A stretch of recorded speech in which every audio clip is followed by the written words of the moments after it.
بسم الله الرحمن الرحيم. الحمد لله رب العالمين والصلاة والسلام على سيد الأنبياء والمرسلين أما بعد أعوذ بالله من الشيطان الرجيم بسم الله الرحمن الرحيم إنا أعطيناك الكوثر فصل لربك وانحر إن شانئك هو الأبتر صدق الله العظيم. اللهم صل على سيدنا ومولانا محمد النبي الأمي وعلى آله وصحبه أجمعين أما بعد. میں سب سے پہلے اسلامیہ یونیورسٹی بھاولپور شعبہ علوم اسلامیہ کلیہ علوم اسلامیہ کے ذمہ داران اور ڈین صاحب چیئرمین شعبہ علوم اسلامیہ محترم پروفیسر ڈاکٹر شیخ شفیق الرحمان صاحب، برادر محترم ڈاکٹر سعید شیخ صاحب اور آج کی اس مجلس کے تمام شرکاء ملکی اور غیر ملکی خوش آمدید کہتا ہوں. اور الحمدللہ پاکستان میں پہلی دفعہ جامعات کی سطح پر ہمارے ممدوح اور ہمارے محسن مربی استاد اور عالمی سیرت نگار محترم پروفیسر ڈاکٹر یاسین مظہر صدیقی ندوی رحمۃ اللہ علیہ وصال کے اس موقع پر تعزیتی انعقاد کیا گیا ہے. میں جو ہے تمام شرکاء کو اس میں خوش آمدید کہتا ہوں. ڈاکٹر صاحب سے جو ایک ذاتی تعلق تقریباً 30 سال ہونے والے ہیں اس سے ایک تعلق بنا اور الحمدللہ اس سال مارچ 18-19 مارچ تک ان سے ایک تعلق رہا اور یہ ایک ظاہری تعلق سے بڑھ کر اب جو ایک روحانی تعلق ہے وہ آخر میں ذکر کروں گا کہ کس طرح ہماری ذات کے ساتھ ان کا ایک قلبی تعلق موجود ہے کہ اب بھی وہ یاد آتے ہیں اور یاد آتے ہیں. ڈاکٹر صاحب سے علمی تعلق کی ابتدا ایم اے علوم اسلامیہ پنجاب یونیورسٹی میں پڑھتے ہوئے ان کے علمی نگارشات کا مطالعہ پیدا ہوئی اور خصوصاً نقوش رسول نمبر کا میں مطالعہ کر رہا تھا اپنے تھیسس کے ایم اے کے تھیسس کے حوالے سے. تو وہاں ان کی جو کتاب ہے جو انگریزی میں لکھی گئی اس کے بعد اس کا ترجمہ نقوش رسول نمبر میں شائع ہوا اور بہت ہی بنیادی کتاب ہے اور یہی کتاب ڈاکٹر صاحب کی ایک پہچان سیرت کی دنیا میں ایک کتاب کی پہچان بنی اور جو اب ہمارے حافظ عارف صاحب نے اسے دوبارہ شائع کیا ہے. تو یہ بہت ہی علمی کام تھا اور اتنا عمدہ علمی کام تحقیقی کام جو حضرت ڈاکٹر محمد حمید اللہ کے بعد اور انہی جہاد پر اسی طرز کے اندر بلکہ ان سے آگے بڑھتے ہوئے نئے نئے پہلوؤں پر اور انہوں نے جو عہد نبوی کے نظام حکمرانی کی بات کی تھی ڈاکٹر صاحب نے ایک نئی جہاد کے اندر اس کا پورا ایک نقشہ عہد نبوی کی ریاست کا ارتقاء کیسے ہوتا ہے، قبائل کا تعارف، عہد نبوی میں اسلام کی اشاعت اور دعوت و تبلیغ، ایک ایک قبیلے پہ اتنا عمدہ کام کیا، اتنی عمدہ بنیاد رکھی کہ ایک جلد میں پوری کتاب ہے اور دوسری جلد میں اس کے حواشی ہیں. یہ ابتدائی دور تھا، یہ ابتدائی تعارف کا ذریعہ بنا. اسی طرح ان کی مزید شوق پیدا ہوا کہ ان کے مقالات حاصل کیے جائیں لیکن کہاں سے ملیں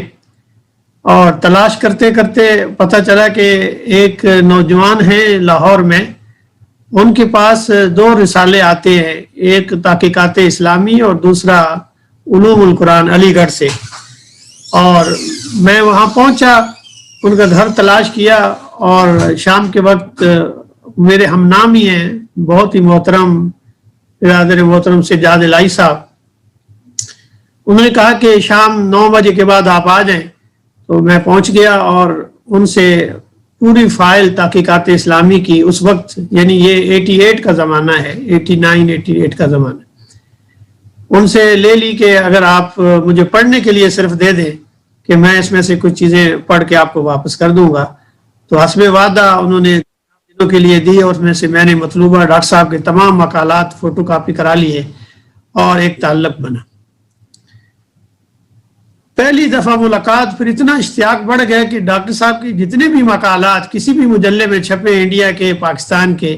وہ میں نے جمع کرنا شروع کر دیے اور اس کے فوٹو کاپی اب بھی میرے پاس موجود ہیں بہت سارے رسائل کی. ہمیں پتہ چلا کہ 97 میں 94 میں لیکچرشپ ہو گئی. میں چکوال کالج میں تھا اور پتہ چلا کہ مولانا علی میاں تشریف لا رہے ہیں اور رابطہ ادب اسلامی کا اجلاس ہے اور اجلاس ہے جو لاہور میں منعقد ہوگا. تو ہم جو ہے بطور ایک طالب علم کے اور سیکھنے کی طرف سے چھٹی لے کر 3 دنوں کے لیے میں بھی لاہور پہنچ گیا اور وہاں ایم یو کالج کے ساتھ ایک ہوٹل میں جتنے بھی احباب تشریف فرما تھے ان سے ملاقاتیں ہوئیں اور خاص ہندوستان سے ایک گروپ جو تشریف لایا تھا جس میں 20-25 لوگ تھے. مولانا کی قیادت میں تاسیسی اجلاس تھا پاکستان کے اندر اور ہم تلاش کرنے لگے اور اپنے ممدوح کی تلاش کرتے کرتے ان تک پہنچ گئے. کمرے میں ملاقات ہوئی اور میرے ساتھ میرے بہت ہی محترم تشریف وہ بھی لاہور تشریف لائے تھے, افتخار تبسم صاحب بھی تھے. تو بہت سارے احباب بیٹھے تھے تو ظاہر ہے کہ ہم تو ایک طالب علم تھے اور اس طرح کھل کے بات نہیں کر سکتے تھے. تو جو ہی تھوڑا سا فرصت ملی اور ڈاکٹر صاحب اکیلے ہوئے تو ہم نے دل کی باتیں شروع کر دی اور جو ہم نے مطالعہ کیا ہوا تھا میں ذکر کرتا جاتا. تھوڑی دیر بعد افتخار تبسم جو ہے وہ ان کی نگارشات اور علمی تحقیقات بیان کرتے جاتے. تو ڈاکٹر صاحب کہنے لگے ارے میاں آپ نے تو کوئی چیز چھوڑی نہیں ہے جو لکھی ہے اور آپ نے اس کو پڑھا نہ ہو, تو اس کے لیے تو پوری محفل چاہیے. میں نے کہا ٹھیک ہے. رات کے وقت سجاد الہی صاحب بھی تشریف لائے اور ڈاکٹر صاحب سے یہ کہا کہ ہوٹل سے نکلتے ہیں اور لاہور کی کسی اور جگہ بیٹھتے ہیں چلتے پھرتے ہیں. تو ڈاکٹر صاحب کو پرانی انارکلی لے گئے. وہاں اسٹوڈنٹ کیفے ہے بہت خوبصورت, وہاں ایک ماحول ہوتا ہے, پنجاب یونیورسٹی کے اسٹوڈنٹ حاضر ہوتے ہیں اور شام کے وقت جو ہے وہ کھانا اور دن کے وقت کھانا ہوتا ہے, تازہ روٹی ہوتی ہے. تو ڈاکٹر صاحب کو کہا کہ یہاں بیٹھ جاتے ہیں. ایک جہاں بات جو بہت ہی بھلی لگی اور خاص کر سجاد الہی صاحب کی وہ بات میں دہراؤں گا کہ جب وہاں بٹھا دیا اور کھانا لائے تو کہتے ہیں کہ بہت ہی مزیدار اور تازہ روٹی گرم روٹی تھی. تو سجاد صاحب میرے مجھ سے کہنے لگے کہ بس یہ ہندوستان سے جو حضرات تشریف لائے ہیں تو ظاہر ہے کہ علمی وقار ہے ان کا, ان سے تو ہم اس طرح بات نہیں کر سکتے, لیکن ڈاکٹر صاحب کا مزاج ایسا ہے کہ ان سے ہم جو چاہے بات کر سکتے ہیں, کھل کے بات کر سکتے ہیں, دل لگی کر سکتے ہیں. اور ان کی یہ جو عادت مبارک ہے مجھے بڑی پسند آئی. دن اور آج کا دن اسی طرح ایسا تعلق پیدا ہوا کہ محبت کا ایک رشتہ اور پیار کا ایک رشتہ جو ہے وہ پیدا ہو گیا. ڈاکٹر صاحب وہاں پوری کانفرنس میں شریک رہے. یہیں بہت سارے علمی حضرات اور اہل علم سے آپ کی ملاقاتیں ہوئیں. ڈاکٹر عبدالرؤف ظفر صاحب سے ملاقات ہوئی, انہوں نے اپنی سیرت کا جو نقشہ ہے وہ بیان کیا اور باقی حضرات سے ملاقاتیں ہوئیں. ڈاکٹر طفیل ہاشمی صاحب, ڈاکٹر محمود احمد غازی صاحب سیمینار میں تشریف لائے تھے. تو یہ پہلی ملاقات تھی 97 کے سیمینار میں. اس کے بعد ڈاکٹر صاحب 1-2 سال کے بعد پھر تشریف لائے تو مجھے سجاد الہی صاحب نے فون کیا کہ وہ لاہور تشریف لائے ہیں اور جوید طفیل صاحب کے گھر نقوش مدیر کے جو نقوش کے مدیر ہیں ان کے ہاں جو قرآن نمبر ہے اس کے حوالے سے میٹنگ ہے تو آپ آ جائیں. تو میں لاہور پہنچ گیا. وہیں جو جوید صاحب کے گھر میں ہی ملاقات ہوئی. کچھ اور لوگ جن میں ڈاکٹر نثار فاروقی صاحب بھی تھے اور کچھ اور احباب بھی تشریف لائے تھے. تو وہاں ملاقات ہوئی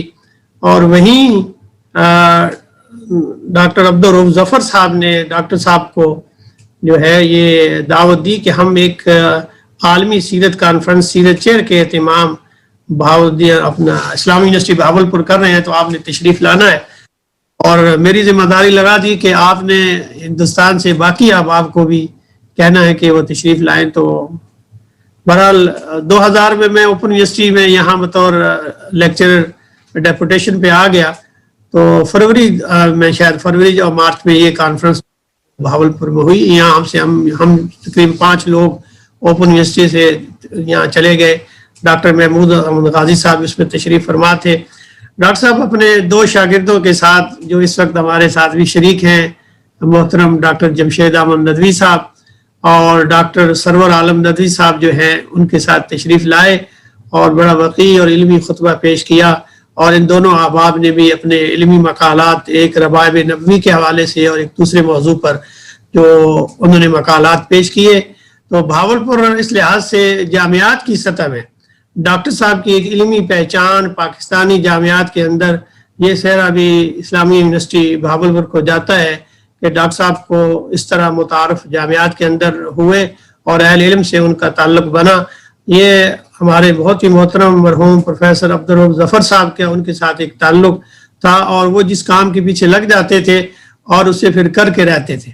بعد کی کانفرنسوں میں بھی وہ ڈاکٹر صاحب کے ساتھ ان کا یہی تعلق رہا, انہوں نے کوشش کی کہ ڈاکٹر صاحب اس میں شریک ہوں. 97 اور 2000 کے بعد ڈاکٹر صاحب وہاں علی گڑھ مسلم یونیورسٹی میں ہیڈ آف ڈپارٹمنٹ بھی تھے, اور بعد ازاں انہیں ڈاکٹر شاہد شاہ ولی اللہ رحمۃ اللہ علیہ کا جو ریسرچ سیل تھا اس کی ذمہ داری بھی دی گئی. تو وہ تقریباً 5-6 سال بہت کم پاکستان تشریف لائے, لیکن یہ 7-8 سال ایسے تھے کہ ان 7-8 سالوں کے اندر انہوں نے اتنی علمی فتوحات پیش کی کہ حضرت شاہ صاحب پر ان کی کتابیں نئی جہد کے اندر تحقیق کے اندر پیش ہوئیں. اسی طرح سیرت پر نئے نئے گوشوں پر ان کے مقالات بھی شائع ہونا شروع ہوئے, اور اس کے ساتھ سیرت پر کتابیں بھی لکھی. میرا ان کے ساتھ رابطہ رہتا تھا خط و کتابت کے ذریعے بھی اور فون کے ذریعے, اور انہی دنوں میں ہمارے ڈاکٹر ہمایوں آباد شمس صاحب نے اپنا مقالہ پی ایچ ڈی کا لکھا تھا حضرت مجدد صاحب پر, تو پھر رابطہ ہوا. تو ڈاکٹر صاحب نے بہت شفقت کی, مہربانی کی, اور اسی طرح جامعہ علامہ اقبال اوپن یونیورسٹی آنے کے بعد تو ان کے ساتھ اور تعلق بڑھ گیا کہ جامعات کی جو ضروریات ہیں, یہ پی ایچ ڈی کے مقالات کی ایویلویشن جائزے اور مجلات کے حوالے سے بطور مجلس ادارت اور مجلس مشاورت جہاں مجھ سے پوچھا, تو میں نے جو ہمارے انتہائی محترم احباب ہندوستان سے ڈاکٹر ابو سفیان اصلاحی صاحب, ڈاکٹر یاسین مظہر صدیقی صاحب, ڈاکٹر سعود عالم قاسمی صاحب, اسی طرح ڈاکٹر عبید اللہ فات فلاحی صاحب, یہ سب ان سے ایک تعارف اور ایک جو ہے وہ محبت کا ایک تعلق قائم ہو گیا. تو میں کوشش کرتا رہا کہ سب کی نمائندگی یہاں ہو اور وہ ایک سلسلہ جو ہے وہ چلتا رہے. ڈاکٹر صاحب جو ہے وہ نقوش رسول نمبر کی تدوین میں اور اس کی تصانیف اور اس کے مقالات کے حصول کے لیے انہوں نے بڑی محنت کی, اور اسی نقشے پر بلکہ اس سے بھی بڑھ کر قرآن کے لیے آپ نے کوششیں کی, احباب سے مقالات لکھوائے, اور اس کی میرا خیال ہے 3-4 جلدیں شائع ہو سکیں. اور اگر وہ ساری جلدیں شائع ہو جائیں تو ابھی کتنی قیمتی مقالات ہیں جو قرآن نمبر میں ان کے ابھی جو ہے وہ شائع ہونے ہیں. ڈاکٹر ظفر انصاری صاحب نے ایک خاکہ بنایا کہ جو ادارہ تحقیقات اسلامی جو سیمینار کا ایک سلسلہ کر رہا تھا کہ بر صغیر میں مطالعہ قرآن, بر صغیر میں مطالعہ حدیث اور بر صغیر میں فکر اسلامی, تو یہ ایک رائے آئی کہ بر صغیر میں سیرت نگاری کے حوالے سے جو ہے ایک سیمینار, انٹرنیشنل سیمینار کیا جائے. ڈاکٹر صاحب نے ایک مختصر سی ایک کمیٹی تشکیل دی اور ناچیز کو بھی اس میں شامل کیا, اور بہت سارے دیگر احباب نے یہ مشورہ دیا, اور ان کی اپنی بھی رائے یہ تھی کہ سیرت نگاری کو صرف بر صغیر تک نہیں بلکہ اسے عالمی سطح پر, اور یہ طے پایا کہ 20ویں صدی میں سیرت نگاری کے جو رجحانات ہیں ان پر ایک عالمی سیمینار جو ہے وہ کیا جائے. ڈاکٹر ظفر اسحاق انصاری مرحوم جیسا ان کا مزاج اور علمی ان کا وقار تھا, وہ ہر کام کو بڑے سلیقے سے, بڑی محنت سے اور بڑا ارینج کر کے کرتے تھے, اور ان کی آپ کے ساتھ مشاورت ہوئی. میں نے بھی اپنی ناچیز سی رائے پیش کی کہ اس وقت سیرت نگاری میں جو نام اور جو کام محترم ڈاکٹر یاسین مظہر صدیقی صاحب کا ہے, ان کے ساتھ بھی مشورہ کیا جائے, اور ہندوستان سے جو ہمارے احباب سیرت نگار ہیں ان کو بھی جو ہے دعوت دی جائے. ڈاکٹر صاحب نے باقاعدہ جو ہے وہ دعوت دی اور ایک بڑا وفد کے ساتھ ڈاکٹر یاسین مظہر صدیقی صاحب تشریف لائے. بڑا ہی خوبصورت سیمینار تھا اور تقریباً 100 سے زیادہ علمی مقالات اس میں پیش ہوئے. اور میں نے بھی جس مقالہ پیش کیا محترم ڈاکٹر صاحب کی صدارت میں، اور بعد میں وہ اسلام آباد میں جب بھی جہاں وہ تشریف فرما تھے جس ہاسٹل میں تو ملاقات تھی، اور سیمینار کے کئی سال بعد بھی وہ یاد کرتے تھے کہ بہت سارے سیمیناروں میں اور کانفرنسوں میں شرکت کی ہے، لیکن جو سیمینار ادارہ تحقیقات اسلامی نے سیرت نگاری کے جدید رجحان پر کیا ہے، ان کے موضوعات، ان کی ترتیب، ان کے مقالہ نگاروں کی محنت، یہ زندگی کا ایک بہت ہی خوبصورت وہ ایک دور تھا یا ایک پہلو ہے جس میں یہ مقالات پیش ہوئے، اور انتہائی شاندار سیمینار تھا جس کی ہمیشہ ایک یاد رہے گی. یہاں سے ڈاکٹر صاحب کو انٹرنیشنل اسلامک یونیورسٹی اور علامہ اقبال اوپن یونیورسٹی اور پاکستان اور کی دیگر جامعات کے اندر بھی آپ کا علمی وقار اور علمی وجاہت جو ہے وہ پھیلی، اور آپ کی عقیدت پورے ملک سے جہاں آپ تشریف فرما ہوتے تو راتوں کو محفل ہوتی، دن کو اگر آپ کے پاس وقت ہوتا سوائے کلولے جو ان کا معمول ہے کہ دوپہر کے وقت تھوڑا سا 1 گھنٹہ یا تھوڑا سا وقت آرام کر کے پھر وہ شام کو عیاش بشاش ہو جاتے اور رات دیر تک یہ محفل چلتی.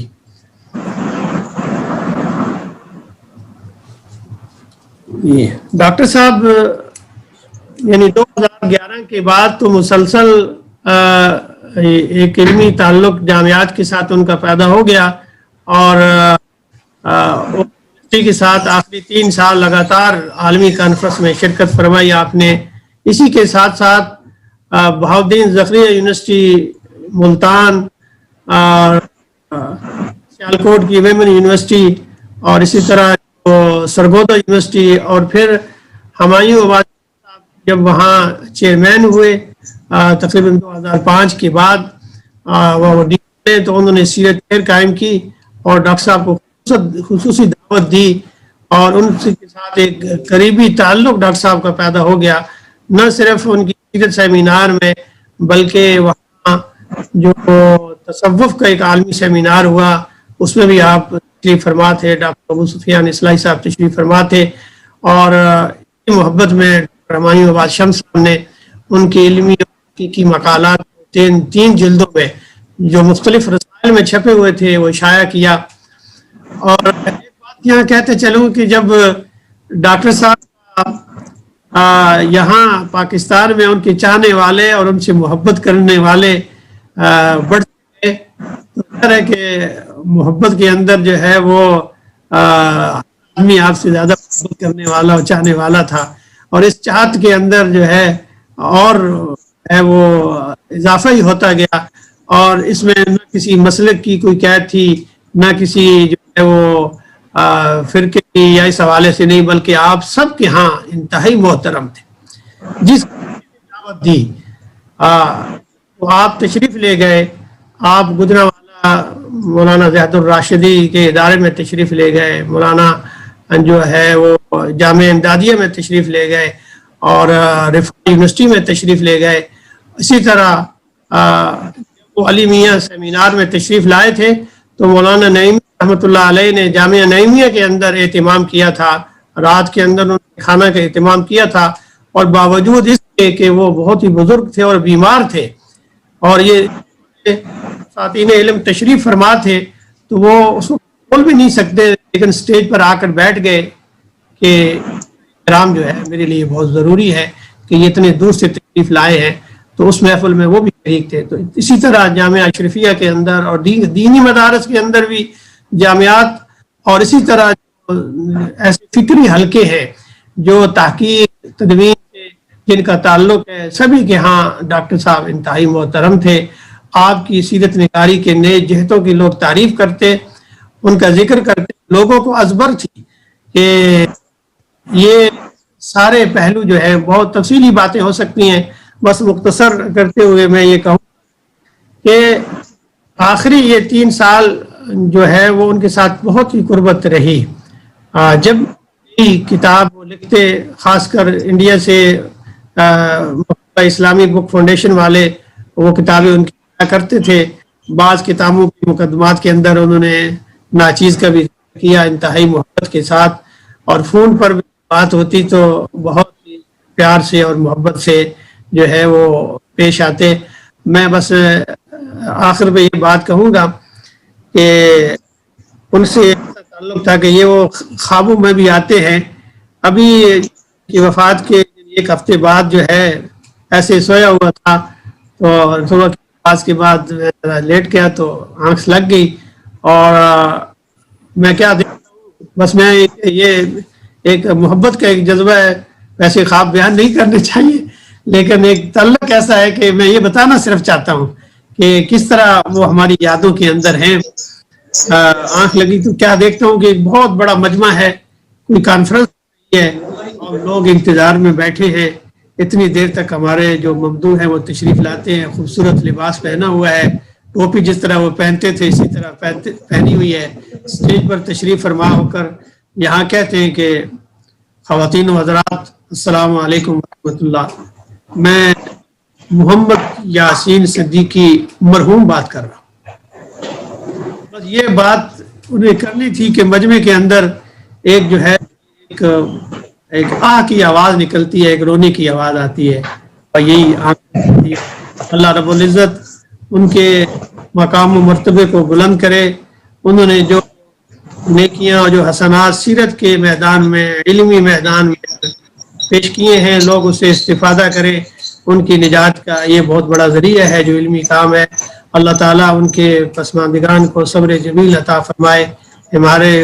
محترم امین صدیقی اور ان کے دوسرے بھائی, اللہ پاک ان کو ان کے کاموں کو کی تکمیل کے کتنے ہی سینکڑوں موضوعات ہیں جو انہوں نے اپنے مقالات کے اندر ذکر کیے ہیں جن پر ابھی باقی ہے, اور کتنے منصوبے ہیں جو ان کے ابھی قابل اشاعت ہے. ہماری ذمہ داری ہے جن کا تعلق جامعات کے ساتھ, ریسرچ کے ساتھ ہے, کہ ان کے وہ کام جو ابھی رہتے ہیں ان پر بھی توجہ دیں, اور جو ان کی چیزیں ابھی چھپ نہیں سکیں ان کو بھی منظر عام پہ لائیں. میں پھر اسلامیہ یونیورسٹی بہاولپور کے ذمہ داران خصوصاً ڈین صاحب اور محترم سعید شیخ صاحب کا شکریہ ادا کرتا ہوں جنہوں نے یہ خوبصورت محفل سجائی ہے. اللہ تعالی ہم سب کو جو ہے اس نئے کام میں اور اس علمی کام میں تعاون کی توفیق نصیب فرمائے. وآخر دعوانا ان الحمد للہ رب العالمین.